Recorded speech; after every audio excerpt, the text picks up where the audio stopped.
ಹುಬ್ಬಳ್ಳಿಯಲ್ಲಿ ಪ್ರಭು mobile sales and ಸರ್ವಿಸ್ನ ನೂತನ ಮಳಿಗೆ ಲೋಕಾರ್ಪಣೆ.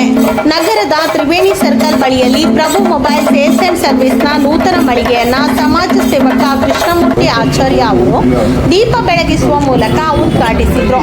ಈ ಸಂದರ್ಭದಲ್ಲಿ ಮಾತನಾಡಿದ ಅವರು, ಮೊಬೈಲ್ ಚಿಲ್ಲರೆ ಮಾರಾಟದ ಅಗ್ರಗಣ್ಯ ಸಮೂಹವಾಗಿ ಹೊರಹೊಮ್ಮಿದೆ. ಗ್ರಾಹಕ ಸ್ನೇಹಿ ಉಪಕ್ರಮಗಳು ಮತ್ತು ನಿರಂತರ ವಿಕಸನವು ಪ್ರಭು ಮೊಬೈಲ್ ಸೇಲ್ಸ್ ಅಂಡ್ ಸರ್ವಿಸ್ ಅತ್ಯಂತ ವಿಶ್ವಾಸಾರ್ಹ ಮಳಿಗೆಯಾಗಿ ಬೆಳೆಯುವಂತೆ ಮಾಡುತ್ತಿದೆ. ಸಂಸ್ಥೆಯು ಇನ್ನಷ್ಟು ಎತ್ತರಕ್ಕೆ ಬೆಳೆದು ಹೆಮ್ಮರವಾಗಲಿ ಎಂದು ಶುಭ ಹಾರೈಸಿದರು. ನ್ಯಾಯವಾದಿ ಸುಪ್ರಸಾದ್ ಶೆಟ್ಟಿ ಸಂಸ್ಥೆಗೆ ಶುಭ ಹಾರೈಸಿದರು. ಈ ಸಂದರ್ಭದಲ್ಲಿ ಡೆಂಟಾ ಕೇರ್ನ ಡಾಕ್ಟರ್ ವಿಜಯೇಂದ್ರ ವಸಂತ, ಅಂಬಿಕಾ ನಾಯಕ್, ಮಧುಕರ ಮುದ್ರಾಡಿ, ಸಿಂಡಿಕೇಟ್ ಬ್ಯಾಂಕ್ನ ನಿವೃತ್ತ ಅಧಿಕಾರಿ ಗೋಪಾಲ್ ಕೃಷ್ಣ ಪ್ರಭು ಉಪಸ್ಥಿತರಿದ್ದರು. ಈ ಮಳಿಗೆಯಲ್ಲಿ Vivo, Oppo, Mi, Samsung, Redmi, iPhone, ವಿವಿಧ ಕಂಪನಿಗಳ ಎಲ್ಲ ಬ್ರ್ಯಾಂಡ್ನ ಮೊಬೈಲ್ ಸೆಟ್ಗಳು ಇತರೆ ಮಳಿಗೆಗಿಂತ ಕಡಿಮೆ ಬೆಲೆಯಲ್ಲಿ ಲಭ್ಯವಿದೆ.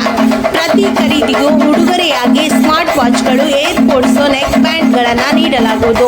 ಅಲ್ಲದೆ ಎಕ್ಸ್ಚೇಂಜ್ ಆಫರ್ನಡಿ ಇಯರ್ಫೋನ್ಸ್ ಮತ್ತು ಇನ್ನಿತರ ವಸ್ತು ವೈವಿಧ್ಯಗಳು ಗ್ರಾಹಕರಿಗಾಗಿ ಲಭ್ಯವಿದೆ.